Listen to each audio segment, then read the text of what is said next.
एक सेठ जी थे, बहुत अमीर थे। ऐसा कुछ भी नहीं था जो उनके पास नहीं था, धन की कोई कमी नहीं थी। वो बाहर से आते हैं तो उनको बहुत घबराहट सी होती है।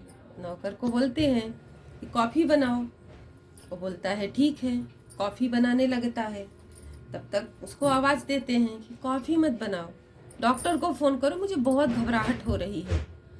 तो डॉक्टर को फ़ोन करते हैं, आते हैं, अच्छे से अच्छे डॉक्टर आते हैं, चेक करते हैं, सब चेकअप होता है, उनको कोई प्रॉब्लम होता रहता ही नहीं है, रिपोर्ट में कुछ निकलता ही नहीं है।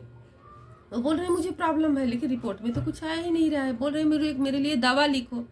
डॉक्टर बोल रहे जब आपको कोई तकलीफ ही नहीं है तो हम दवाई क्या चीज़ का लिखें। बोल रहे नहीं, हमसे सांस नहीं लिया जा रहा है, हमें कुछ दवा लिखो। तो डॉक्टर क्या करते हैं, उनको कुछ दवाइयाँ लिखते हैं और नींद की गोली भी लिखते हैं, खा लेंगे आराम से सो जाएंगे। लेकिन उनको नींद ही नहीं आ रही थी। दवा खा लिए, नींद की दवा खा ली, उनको नींद, सेठ जी को नींद नहीं आ रही थी। तो वो सोचे हम थोड़ा बाहर के बगीचे में अपने घूम के आते हैं। थोड़ा बाहर निकले बरामदे में, फिर वो सोचे घुटन सी हो रही है, घबराहट, थोड़ा बाहर की हवा ले लूं। बगीचे में गए, फिर वहां से रोड पर निकल गए, फिर और टहलते टहलते थोड़ा वो आगे निकल गए। बहुत थोड़ा दूर निकल जाने पर उनको एक चबूतरा दिखा। उस चबूतरे पर वो बैठ के अपने बचपन की बातें सोच रहे थे। आज हमारे पास सब कुछ है तो हमारे पास सुकून नहीं है। अब लाइफ में कितना स्ट्रगल करने के बाद तब मैं यहाँ तक आया। चप्पल उतार के दोनों पैर ऊपर करके आराम से बैठे थे। वो सोचते सोचते काफी टाइम हो गया, तब तक एक कुत्ता आया, चप्पल लेकर भाग गया। अब सेठ जी की सारी रात तो टेंशन में ही बीत गई थी। 3 बजे वो बाहर निकले थे, बाकी बची खुची की रात सब उनकी बाहर खत्म हो चुकी थी। 4 बज रहा था, अभी कुत्ता उनका चप्पल लेके भाग गया। वो कुत्ते के पीछे वो भी भाग रहे हैं।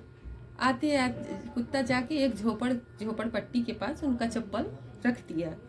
वो चप्पल पहन लिए, उसके बाद वापस जैसे आने लगे, 2-3 कदम बाहर रखे ही थे आगे, तब तक एक औरत के बहुत जोर जोर से रोने की आवाज़ सुनाई दी।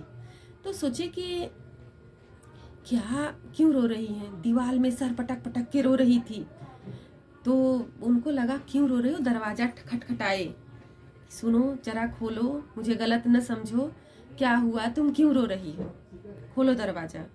तो दरवाज़ा वो खोलती हैं, बोलती हैं कि क्या हुआ। सेठ जी पूछते हैं क्या हुआ, तुम रो क्यों रही हो।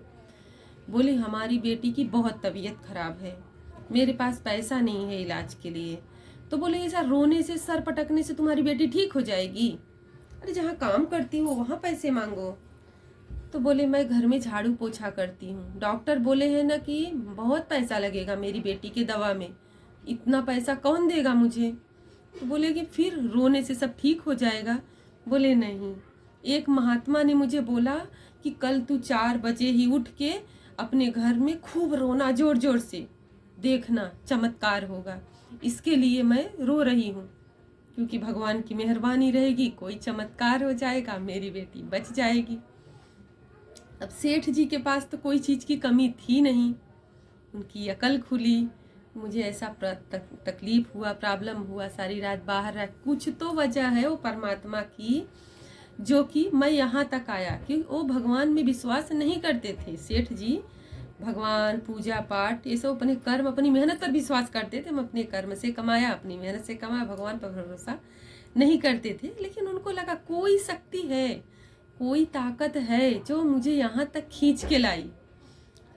तो फ़ोन करते हैं तुरंत एम्बुलेंस को और अच्छे हॉस्पिटल में जाकर उसकी लड़की का ऑपरेशन करवाते हैं। और अब उनके चेस्ट का दर्द भी बंद हो जाता है, टेंशन जो था सेठ जी, क्योंकि कुछ अच्छा करो ना तो खुशी मिलती है। वैसे जिसके पास बहुत ज़्यादा पैसा रहता है, बहुत कम लोगों के पास दिल रहता है कुछ अच्छा करने, क्योंकि वो मालिक ना अच्छा करने का मौका सबको नहीं देता है। अगर कभी मौका दे तो चूकना नहीं चाहिए। नहीं बहुत ज़्यादा बड़ी मदद कर सकते हो, जितनी मदद करने लायक हो उतनी तो मदद कर ही सकते हो।